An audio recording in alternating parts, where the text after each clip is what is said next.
Una-una sa lahat, nagpapasalamat po ako sa mga dumalo po ngayon para i-ano po ang aking asawa na tribute to sa kanya. Salamat din po sa mga nagbigay po ng mga papuri, maganda at hindi maganda.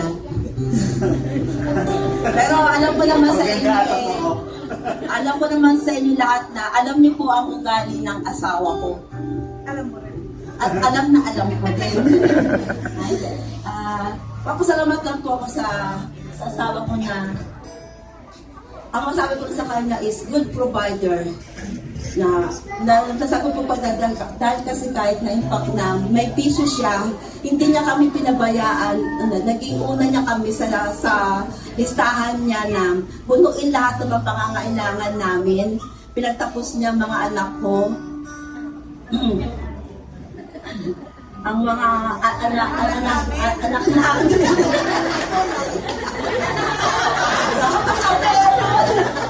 Hindi kasi ito natatawa mga kasi pag nasabi ng mga tao na ilan ang anak mo?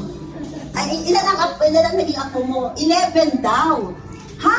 Bakit naging 11? Eh, 10 lang yan. Sino yung isa? Kaya nga nung nag-aanga kami nung naanuhan siya, nailagay dito, may babae na dalawang babae dumating. Sabi nung, hindi ko kilala. Sabi nung bunso ko, ma, silipin mo nga kung sino yung yung babae niyo. Dito, kasi silip namin yung labas. Hindi namin nakikita sa loob. Hindi mo kilala yan na. Mama, baka mamaya magulgul yan. Kasi lagi nasa destino yung asawa ko. Nung malit na sila, nung nasa dito siya, lagi nakadestino yun. May matagal, may madalian. Ang pinakauwi lang niya, 1 linggo. Mas aalis na naman ang Lunes. Mama, baka may magulgul yan. Puntahan mo. Yung pala, pala ng kuya niya sa Amerika.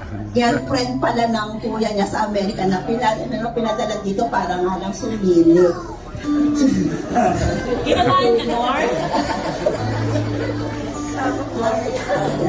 Nagpapasalamat din ako na sa pamilya ni Ellie na talagang andyan lagi kahit na inaaway niya. Na talagang suporta rin sila sa amin na ako din laki pinapayuhan na pag nag-aaway kami ni Ellie na wag mo na lang pansinin o kaya sabi niya iwanan mo na lang, layaan mo, iwanan mo na.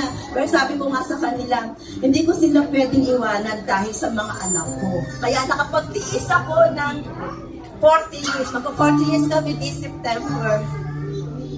September na birthday ni September 27. Especially lalo na kay Ate Emma, ang laking tulong niya po sa amin talaga. Wala na mag-asawa po kami ni Ellie. Siya po talaga ang tumulong sa amin sa financial. Kasi nga si Ellie, bago pa rin kami magsama, jeepney driver po siya. Pag yan, may kulang. Ate, mo naman tulungan mo naman ako. Kasi nung upa din kami sa Quezon City kasi kasama namin dati sa Ate Emma sa bahay. Pero nung magkabahay sila dito sa Camarin, iniwan kami nila Ate Emma, dito sila tumuloy. Ngayon, ate, bayaran na, wala akong pangbayad ng rent kasi ate naman. Eto, kay ate naman kasi hindi kanya, wala siyang kayo ang tumira dyan, dapat kayo nang babayad. Wala ka maririnig na mga negative. Talagang suporta siya talaga sa amin. Kaya sabi nga doon na lang kayo sa Camarin tumira para nga may kasama din si nanay. Kaya doon na rin kami tumuloy. Kaya doon na rin kami nabirahan na sama-sama din kami sa bahay. Hanggang sa nag-ati-hati na kanya-kanya na rin ang hati ng bahay. Ate Emma, maraming salamat sa iyo. Kaya lang sabi ko nga din kay ate, sorry din ate, ang laki rin ang pag-iinap mo. Sorry din ate na iniwan ko si Ellie ibis na andoon ako. Naandun ako sa piling ni Ellie bago siya mamatay. Salamat. Salamat po sa inyo lahat.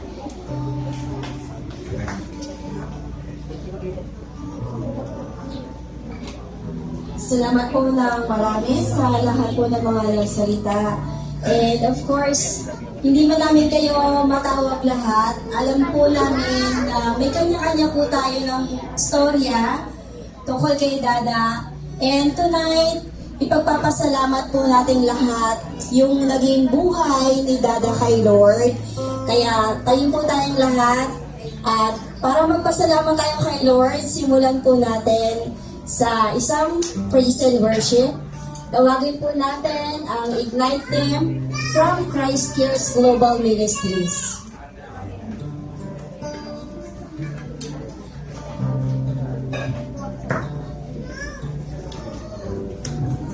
Good evening po sa bawat isa. At alam ko na handa na po tayo magpuri sa Panginoon. So sabi po sa awitin natin talagang ang Panginoon ay tapat. Magkulang man ang mga katabi natin, magkulang man ang ibang tao, pero ang pag-ibig ng Diyos ay nanatili tapat sa buhay natin. Amen po ba doon? Handa na po ba tayo magpuri sa Panginoon? Sabihin mo, I'm ready. Ayan, tayo po yung awit para sa Panginoon.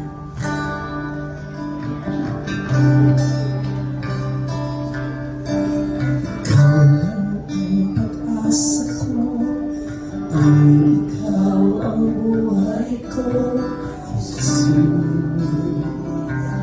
kahit may suliranin man, basta't ikaw ang kasama, panatag na.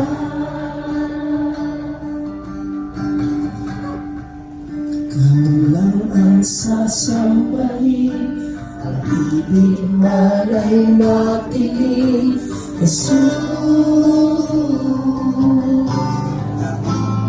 Suliranin man, dahil kang aawitan, ikaw lamang. Kahit kailan, di ka nakulang, biyaya mo sa aking laging laan. Ang pag-ibig mo sa aking walang hanggan, inibig mo ako noon. Bago po natin ito patuloy na awitin, gawin po natin ito isang panalangin na talagang ang Panginoon hindi po nagkukulang sa buhay natin. Amen po ba ito? May mga suliranin man tayo, may mga problema tayong dala sa gabi nito, pero kahit kailan ang Panginoon hindi nagkukulang. Kahit kailan di ka nagkulang, biyaya mo sa aking laging laan. Ang pag-ibig mo sa aking walang hanggan, inibig mo ako noon.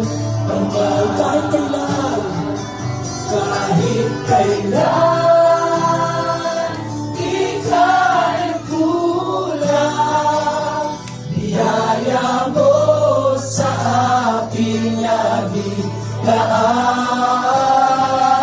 Ang pag-ibig mo sa aking walang hanggan, inibig mo ako noon. Panginoon, nakilakatapat sa dalangin ko. Ako'y inibig mo kahit ako ay ganito. Walang katapusan ang pagmamahal mo. Walang pinipili ang puso mo. Sabi ko, Panginoon, Panginoon, nakilakatapat sa dalangin ko.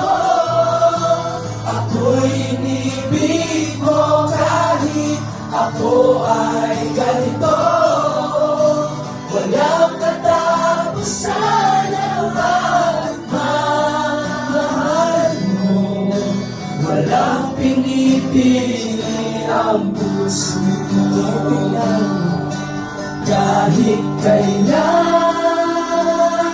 di ka nagkulang, biyaya mo sa aking laging laan. Ang pag-ibig mo sa aking walang hanggan. Ibibig mo ako noon, Ama. Sabi mo sa Panginoon, kahit kailan siya nga po, Diyos. Di ka nagkulang. Salamat po sa biyaya mo sa aking laging laan. Ang pag-ibig mo sa aking walang hanggan. Ibibig mo ako noon, Ama. Kahit kailan di ka nagkulang, biyaya mo sa aking laging laan. Ang pag-ibig mo sa aking walang hanggan. Ibibig mo ako noon, Ama.